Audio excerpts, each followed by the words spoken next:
Hello，大家好。今天很高兴，就是我们请到了这个 Mike，然后 Makana，然后来给大家做一个这个分享。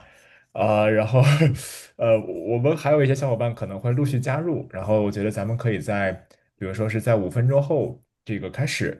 然后 Mike Makana 之前其实就是在我之前其实就是索拉纳基金会的这个开发者关系的同事。然后之前的现在在 QuickNote，QuickNote 大家也知道，可能很多小伙伴在用他们的这个 RPC 服务，其实做的也非常非常厉害。然后本身这个 Mac 也是个超级大佬。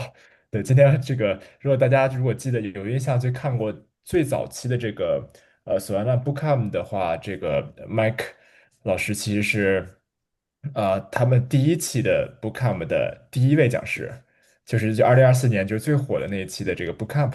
然后我们这次很幸运的去邀请到这个 Mike 来去给大家做一个预测市场的因为最近预测市场是因为世界杯的关系也非常火热，然后索拉纳上面其实也出了很多这个非常厉害的预测市场。当然这个什么样的都有，然后有什么 Word，有什么这些都挺厉害的。然后今天想跟大家去可能由麦克老师来去给大家去讲，对，另外一个麦克老师给大家去讲这个预测市场，我们可以怎么构建。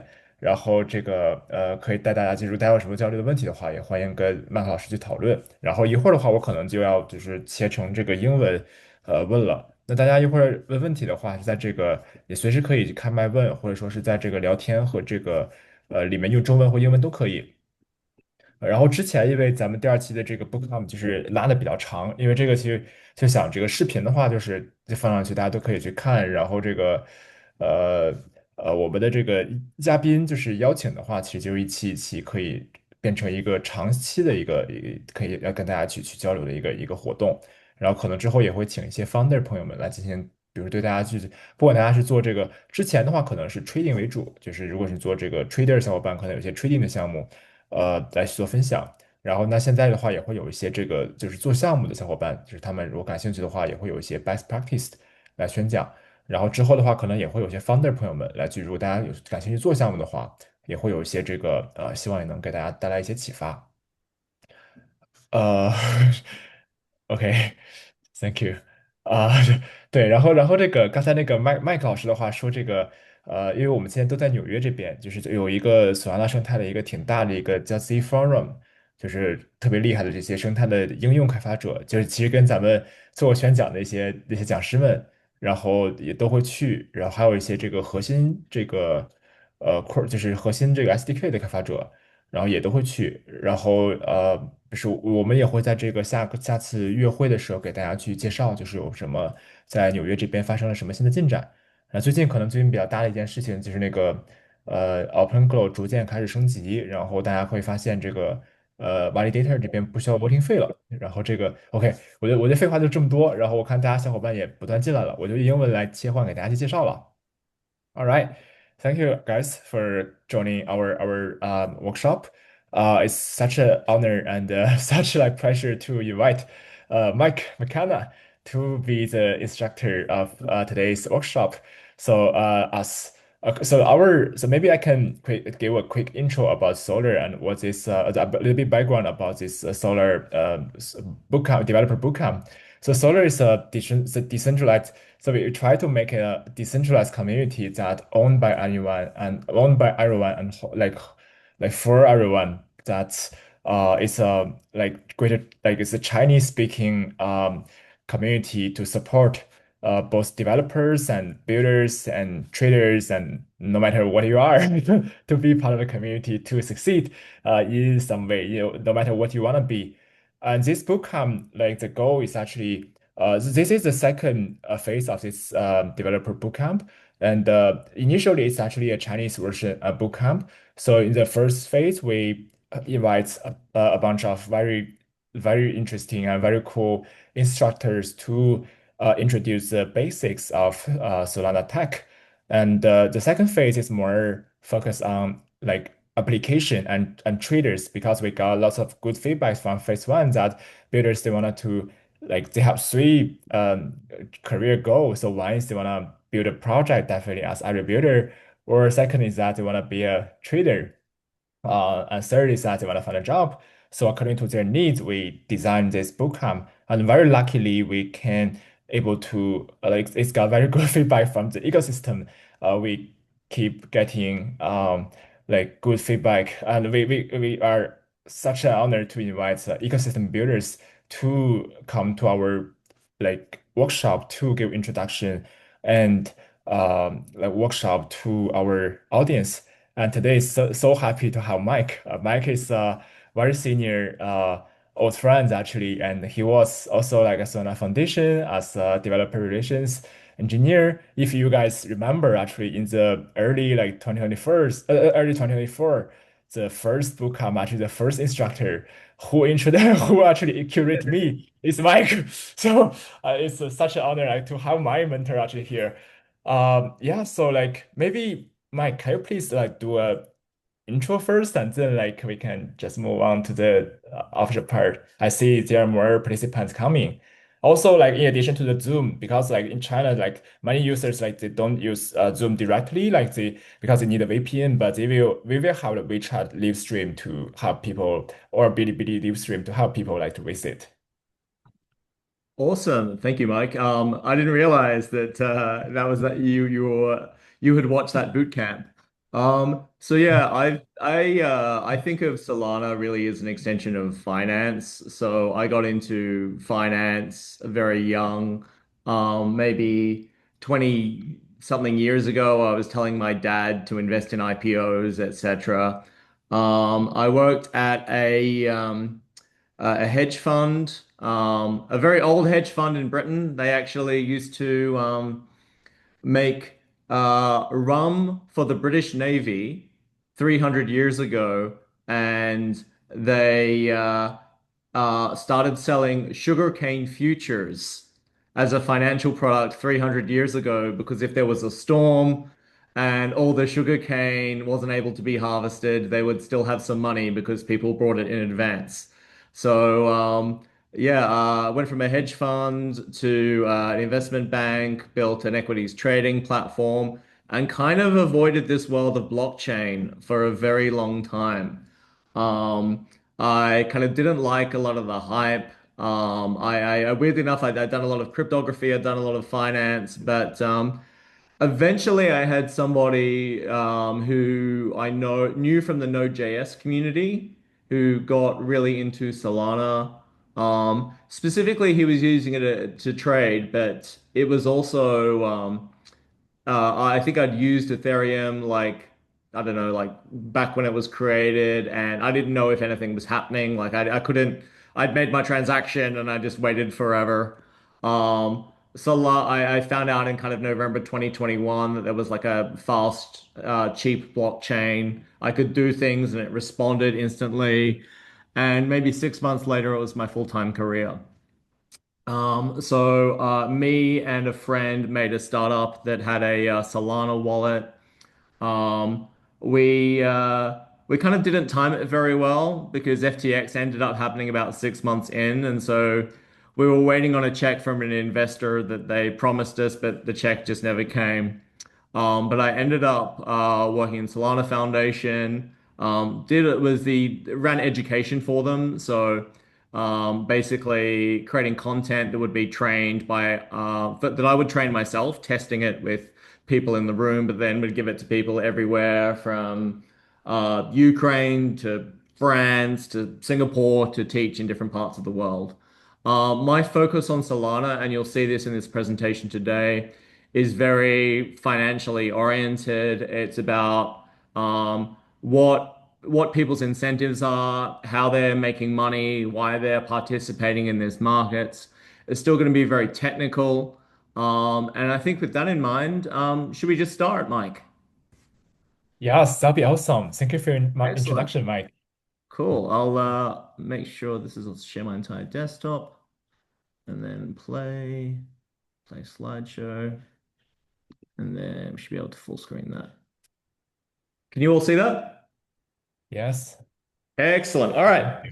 So we're going to talk about betting markets today. Things like Polymarket or Kalshi. Those are very popular right now. They're kind of entering mainstream culture in a big way. A funny story is there's a lot of bars in New York who, when the local team wins the basketball, they give everyone in the bar free beer. And the way they do that is they have a bet against the team. They have a bet in favor of the team on Kalshi or Polymark or any one of these betting markets. So they offset the price of the beer for all the customers with the win from the betting market. So that's what we're going to create today. And betting markets really have three kind of components to them. The first is that they let a crowd bet on an outcome for a popular event. So each event, which could be who's going to win the basketball, who's going to win the election. I think that this time we're doing what is going to be the most popular movie. Each event has different outcomes. So for the election, it would be the different candidates for the election. For the basketball, it would be like the outcomes would be win, lose, or draw. Here, the outcomes will be different movies. Once people provide their bets, we consolidate those into a pool, and then when people win, they are paid back what they originally bet plus their share of the pool from the losers. And you'll see all of that today. Now, I hate tutorials where someone sits there on YouTube for 40 minutes just reading out code to you and explaining why they added a question mark at the end of that Rust statements. So there's full code for this that you can follow along. If you click that QR or scan that QR code on your screen or just visit that URL. This is a repo that QuickNode maintains. It's basically a newer version of the Solana Foundation repo, but it has a lot more financial programs. So if you ever, it has the betting market we're working on today, but also things like order book exchanges, AMM exchanges, vault strategies, which is like an on-chain fund that people can invest in. Any kind of financial program, including betting markets, are on this repo. And the really cool thing about this repo is that when a new version of Anchor comes out, I think we're on 1.12, but as soon as the next one comes out, we update every program in this repo to make sure it works. We do the same thing with other Solana frameworks as well. So if you find this useful, and I hope you do, give the repo a star. I would really appreciate that. And yeah, if you want to follow along, like if you want to follow along with the code, open up that repo, click on betting market. That's the code we're going to be talking about. If you don't want to, if you just want to learn the high level concepts of what that code is doing, you can also do that. I'm fine either way. The second thing is that we live in this world of AI. That's also one of the reasons why I don't want to read out the code to everyone because we're not worrying about syntax errors anymore or the exact way to kind of convert something to bytes in Rust. We're using AI to do that for us in most cases these days. So QuickNote also has an AI skill specifically for financial programming. So a lot of that is rules that come from before blockchain about how to handle money correctly. It's also things about how to handle money in an environment where you can't use floats. You have to do everything with integers. It's about how to do things in a mathematically correct way, in a way that is secure for a Solana program. A lot of people have like AI skills for Solana, but they're more how to use Anchor. This is how to use Anchor, but specifically how to use Anchor to build an order book or a investment strategy or any other kind of like a betting market, any other kind of financial software. All right. Uh, Before we start, I'll just also talk about what you should know and what you'll learn. I think from what Mike said earlier, I think you guys all have this stuff covered. So you should know that users interact with Solana by making transactions that contain many instructions, that Solana programs have these instruction handler functions, that programs save data in PDAs, and those PDAs are the addresses are from seeds. and we'll show you the what's in the PDAs and the seeds and the instruction handlers used in this program. What you're going to learn is how betting markets work as Solana programs. And specifically, we're going to talk about how like business concepts map to Solana accounts because we've previously mentioned that every event has many outcomes. We're going to show you how to model that from a Solana program point of view. And users may have many bets on different events.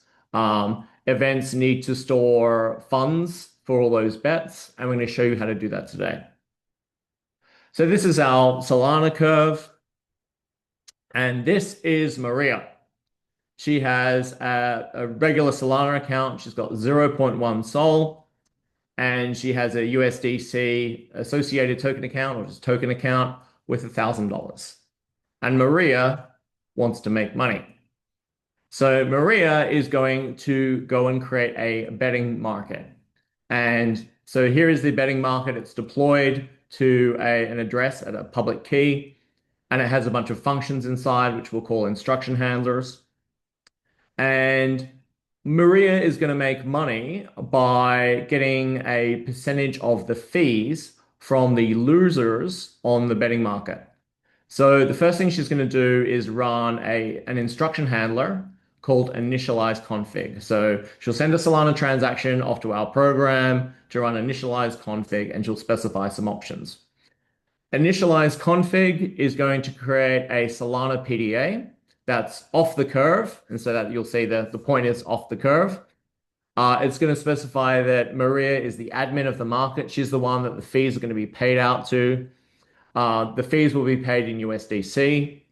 Um, and we're going to give her 200 basis points or 2% of the loser's tokens. So that the loser's USDC or the loser's bets. So Maria now we now have our config. Maria is then going to create the event for people to bet on, that which is, the election or the sports game, or in this case, we're going to create a movie, which is, it's a little bit small there, but I need to put a lot of things. This diagram is going to get big, so the text is going to be small. I'm sorry. So this is we're gonna create our event. We're just and with a event ID, maybe just zero, just some event ID that isn't already taken.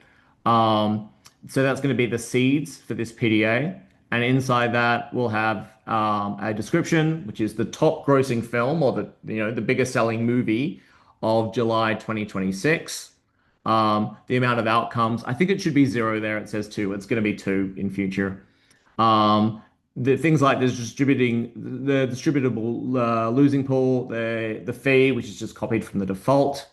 And yeah, this is and the status is open. In other words, this is an event that people can now bet on. We're also going to create somewhere for funds to be stored for people who bet on this event. So this is an associated token account that is owned by our program. And the event PDA is going to be the authority for that vault. So this is just going to be a token account. We'll store bets here in future, and our program can move funds from that token account because it runs that PDA. So it just specifies the seeds of the owning PDA, and it can spend funds from that account. That's very similar. If you did the escrow program, it worked exactly the same as that. Mike, is this all making sense so far? Is my pace good? Yeah, I think everything is very good. Oh, by the Excellent. way, let me do one quick thing. just one sentence.各位，就是如果大家需要那个字幕的话，可以在右下角更多有一个这个字幕。Yeah, 这个 Mike, I just let people know that there's they can open the translate actually. It's a Oh yeah, okay. Yeah, cool. cool. Please continue. Thank you. It probably helps to be able to hear people in your own language.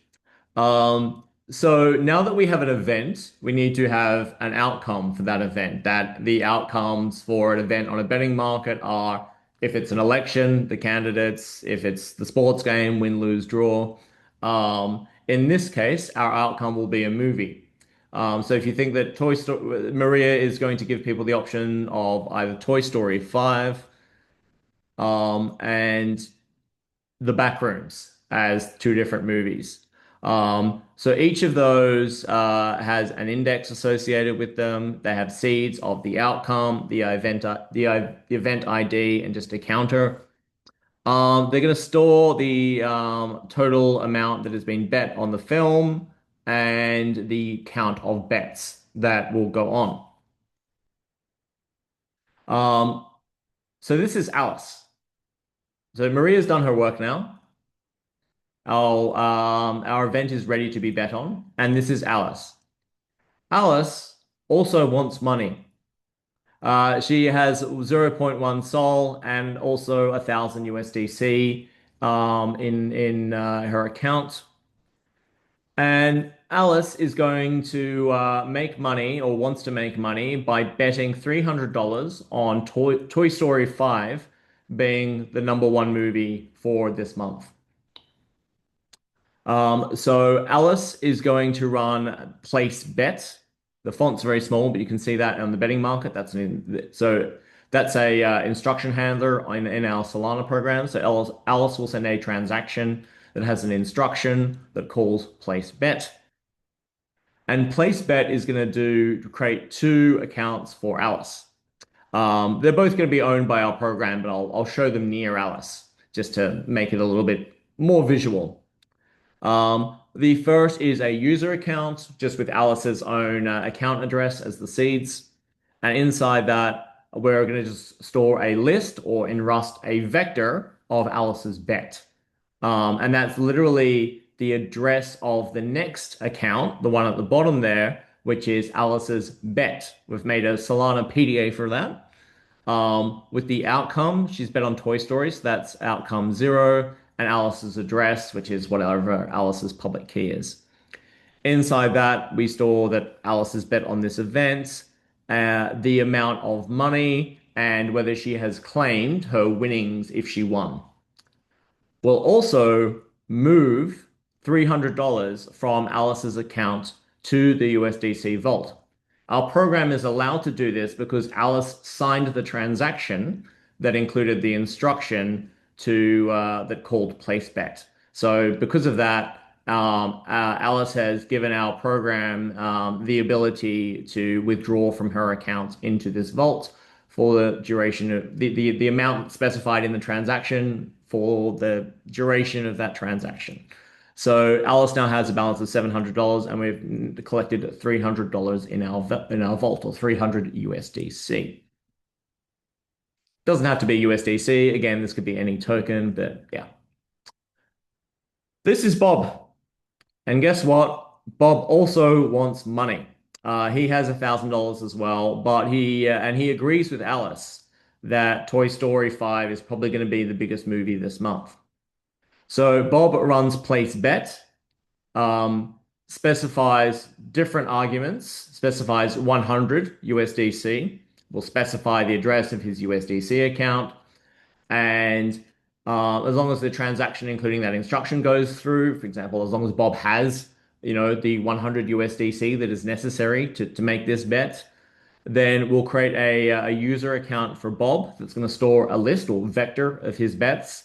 And the same thing, we'll make a bet account for Bob, just storing details about the amount that Bob has bet, 100 USDC, on the outcome he bet on, and yeah, that's pretty much about it.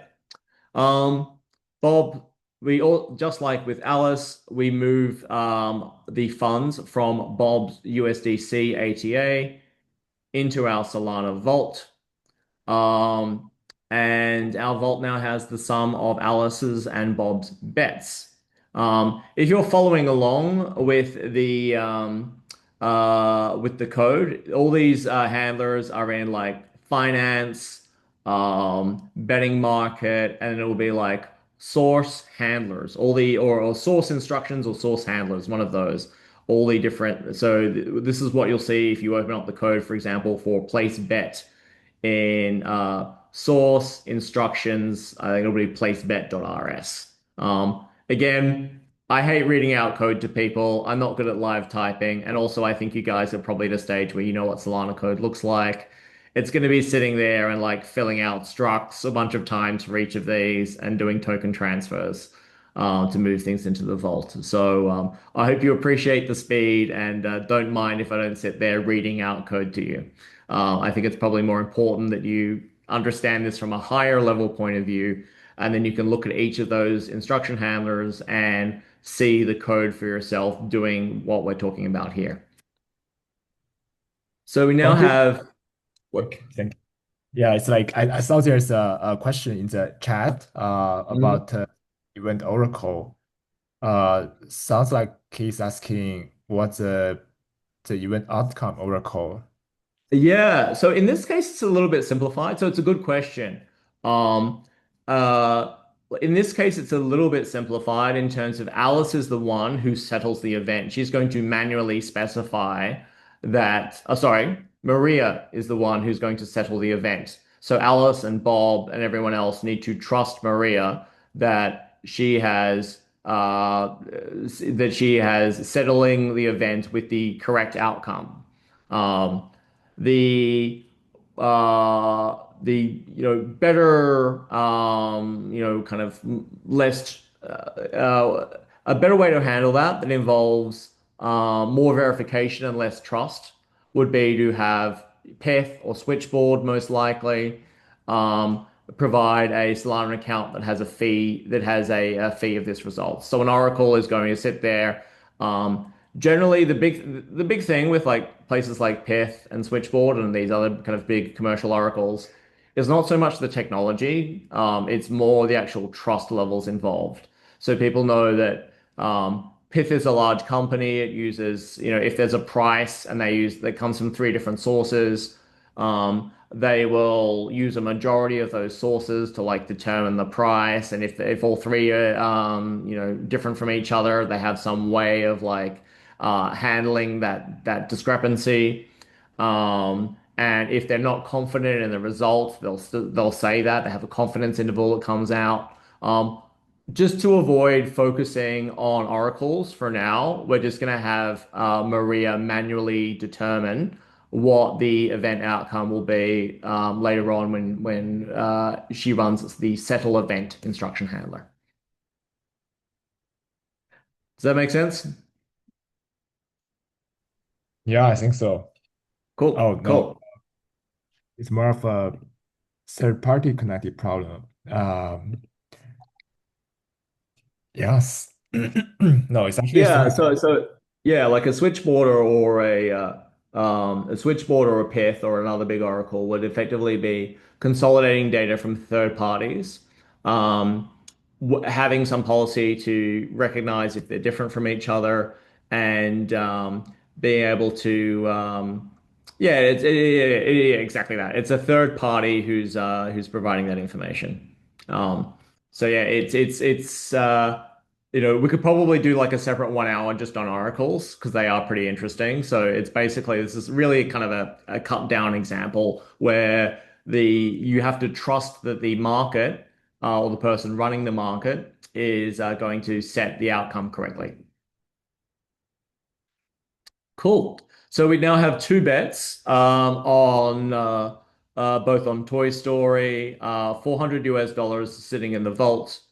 And this is Carol. And Carol, oddly enough, also wants to make money.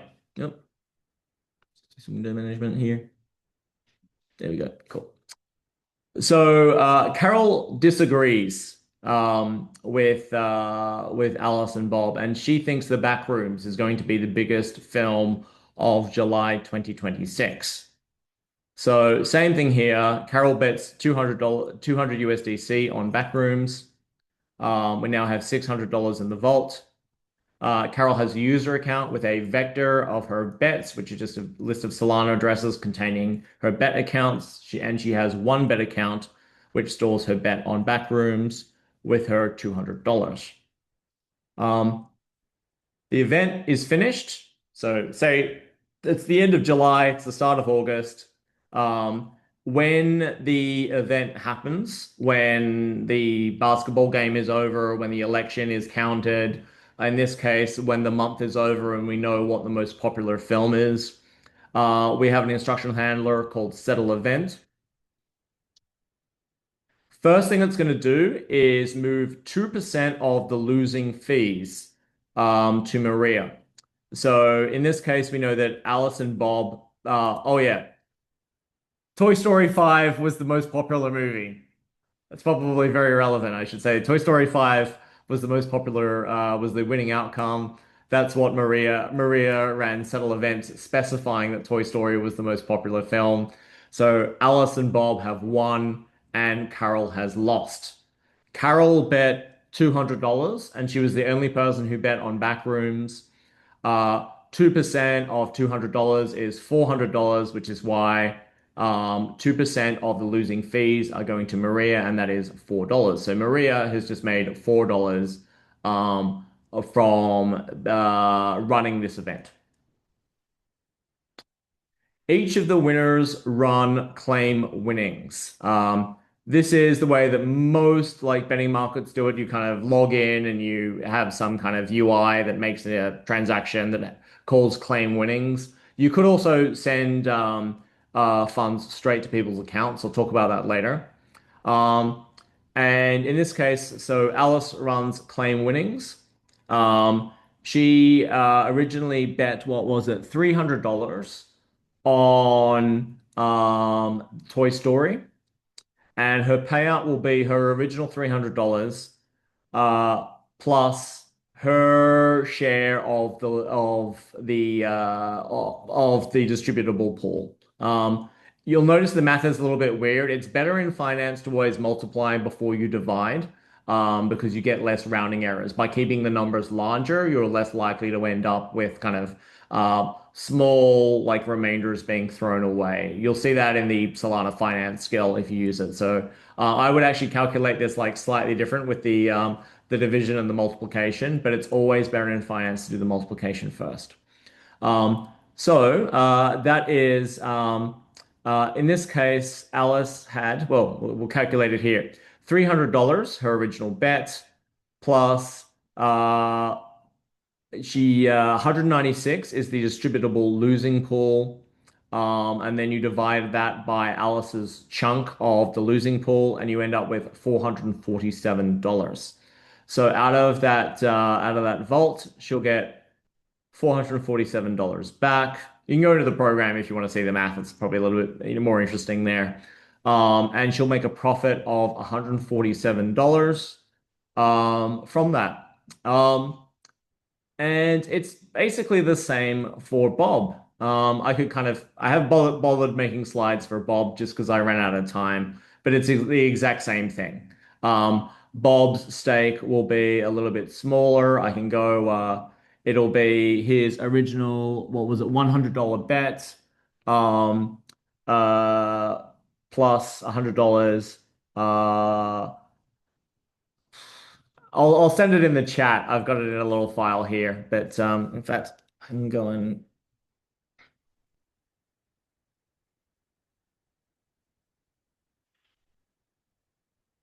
reviews, scripts, AMM betting market. I'll just do Bob reviews. Oh, stakes, tune ends, reconcile, one chain. Oh, so there we go. I'll throw that in the chat because I hate to uh, just do a little bit of window management. Bigger again. There we go.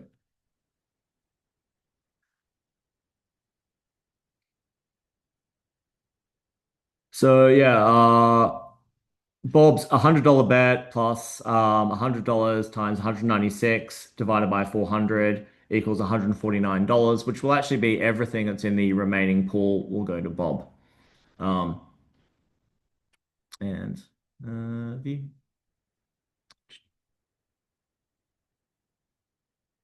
and sorry, play slideshow.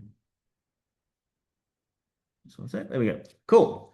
And yeah, it works exactly the same for Bob.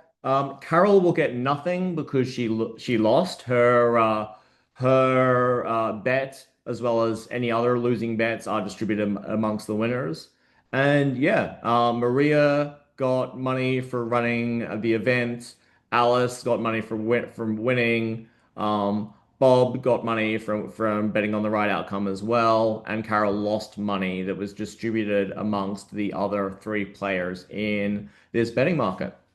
Um, that is actually it. Do we want to do some questions? And I can dive into the code as well if people want a little bit more detail. It's exactly what you've seen here. It's just written out in Rust.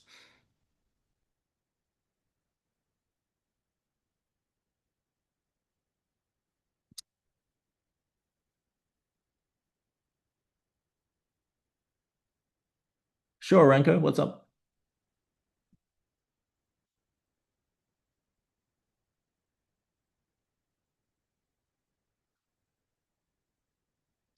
You can throw the questions in the chat or come on camera. I'm happy either way.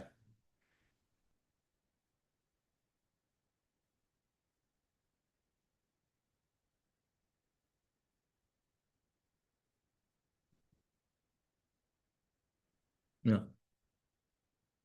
Whenever the outcome is clear, how much times it's oh, that's a good point. Uh So in this case, we're running claim winnings, but once they run claim winnings, they'll get their winnings in, I would say, 2 to 3 seconds. That's like average time for confirmation for a Solana transaction in like a front-end wallet app. They use like an optimistic confirmation, but it's like some large percentage of validators agree on the new state of the chain. So it'll be 2 to 3 seconds after they run claim winnings. Yeah, exactly. Yeah.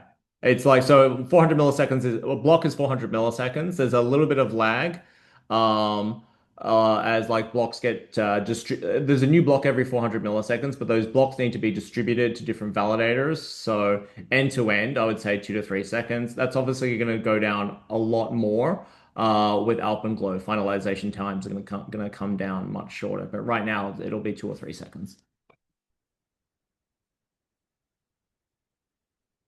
The other thing that's worth talking about is that if we wanted to, we could actually remove claim winnings and we could make what is called a crank, which allows somebody else to come in and manually send winnings to people. It's a way to kind of, it's something that anyone can run like it's another instruction handler that anyone can run, and it will always send the funds to the correct destination. So some random person on the street can come in when an event is closed and just initiate the program, sending the winnings to whoever it is, and the person on the street gets like a penny, some tiny amount of lamp ports for running that.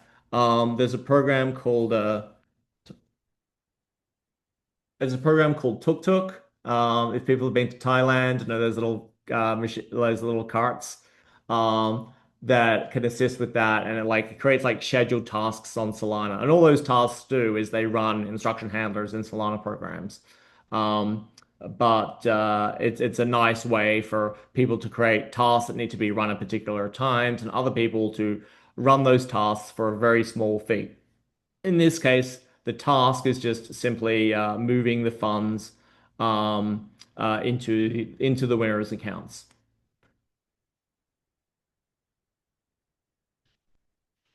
Any other questions?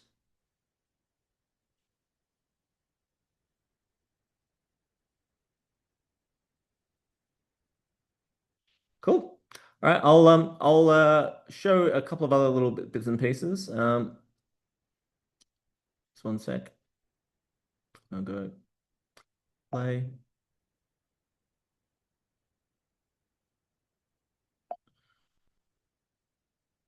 Oh, it's already playing, I think. There you go.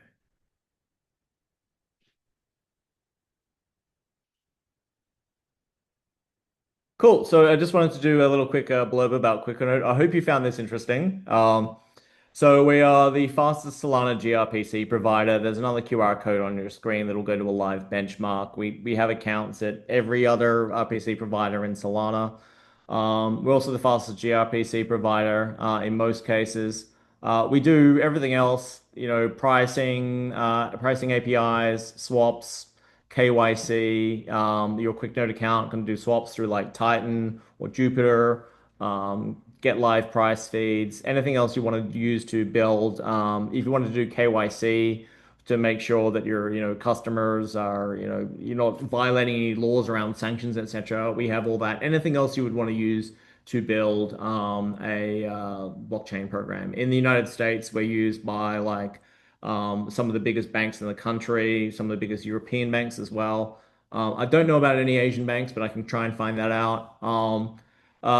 Yeah, like one of the major credit card companies also uses us for all their blockchain work. We support more than 80 chains, but Solana is our biggest chain by revenue. And we have a bunch of people. I came from Solana Foundation. My colleague Marshall came from Jito. My other colleague, Mike Hale, came from Coliseum. We have a bunch of people who are really well connected in the Solana ecosystem who are running, working on the validators and sending patches. And we're really into Solana as a company. We're used by huge Solana companies like Pump.Fun uses us, FOMO, Phantom, like, really products that you've used that do things on the Solana network. Typically do that by talking to QuickNode. If you're interested in seeing what we're doing next, or you just want to learn more on Solana development, we also have financial videos every day on our X account. And I know not everyone has access to X, but this account is a dedicated account just for Solana from QuickNode. And we do new financial videos every day. Um, like I think this morning was something on burning tokens. Yesterday was something about rounding errors and fees.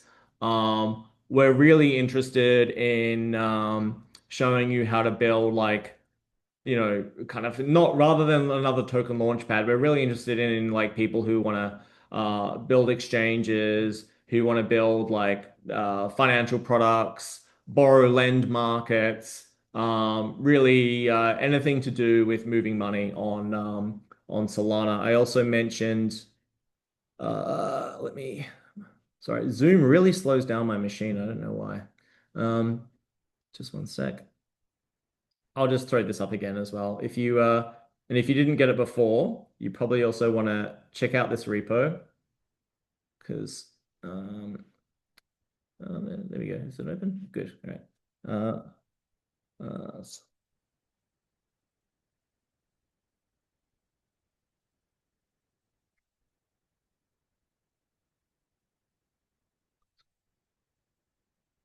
So this repo, it's literally tested all the time. It's always in the latest version of Anchor.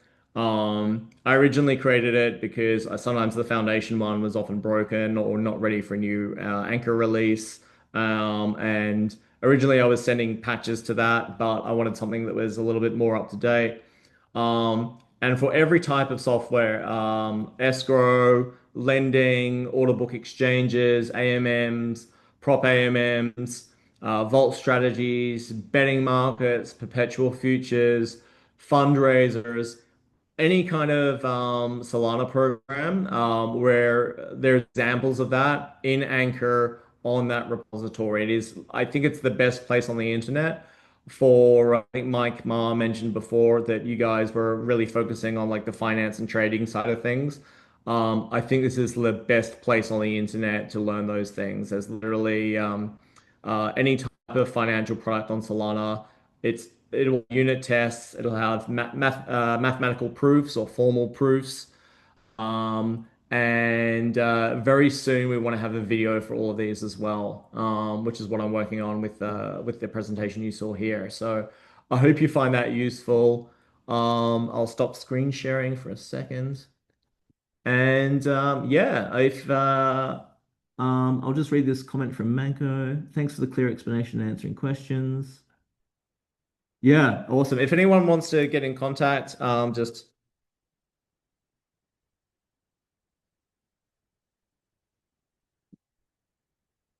Yeah, sure. Espoir, or Espoir. What's your question?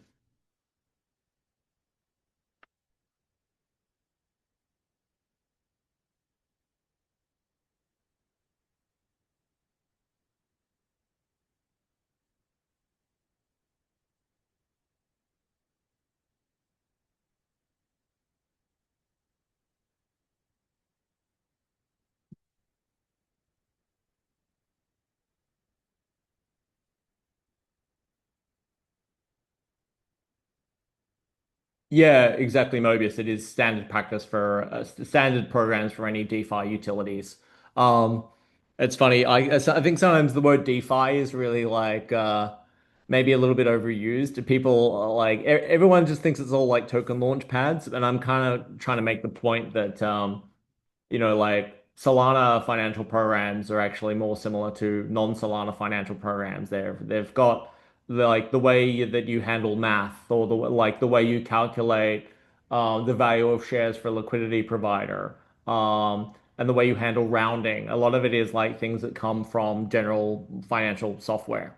Um, so yeah, it's that repo has examples of everything, and you can really that companion AI skill as well is really useful for has a lot of that logic from those programs distribute like turned into a set of rules that you can use to build your own thing.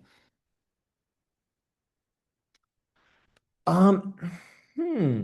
I don't think it's built for two movies that win. That's a good question, Eswag. What if you had multiple movies that win? I mean, the nature of the question is what is the top grossing film? What is the film that's making the most money in um in July 2026. So you're pretty much always going to be in real life, going to always be in a situation where there is one winning film. You'll never have a film that makes, like you might have a film that makes $250 million and 1 cent, and another film makes $250 million and 2 cents.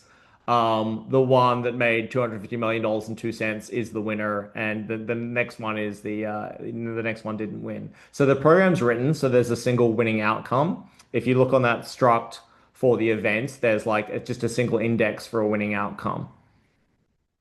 Um, and therefore the winnings, yeah. So that the short answer to the question is that yeah, the anything that's not the number one is considered a loser and therefore part of the losing pool. There can only be one winner.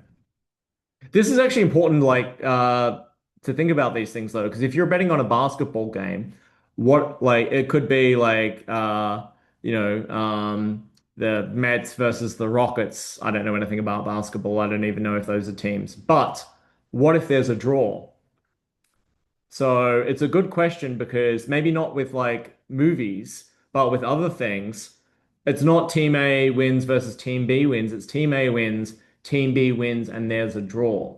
So you do need to consider like the real world kind of implications. In this program, you would make sure there is a specific outcome. If we were doing basketball, there should be an outcome for the draw. So you definitely should think about real world potential like outcomes like that. And you need to have a clear definition of when and all this kind of stuff. Kalshi and Polymarket have sometimes been in trouble because there was someone declared a war, but they didn't declare a war. There was just a conflict. So is that a war or not? Like all this kind of stuff. So you need to be very clear with your users about how you determine what the correct outcome for an event is, or as somebody mentioned earlier, you can have a third party, like let make that be Pith's problem or Switchboard's problem or whoever else.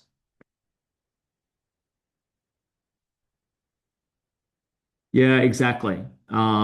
Yeah, topic slash event, exactly. So, the way I do it is you have an event with multiple outcomes, but you can use different words if you want to. But yeah, the important thing is you have outcomes to reflect everything. I think that's it for questions. So I hope that was useful. Uh, 170,000 transactions or 13K active users per day, around 220K messages.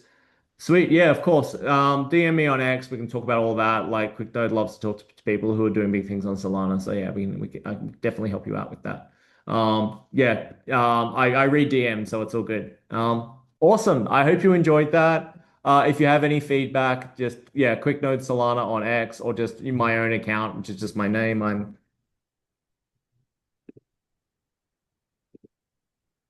just write it in the chat here.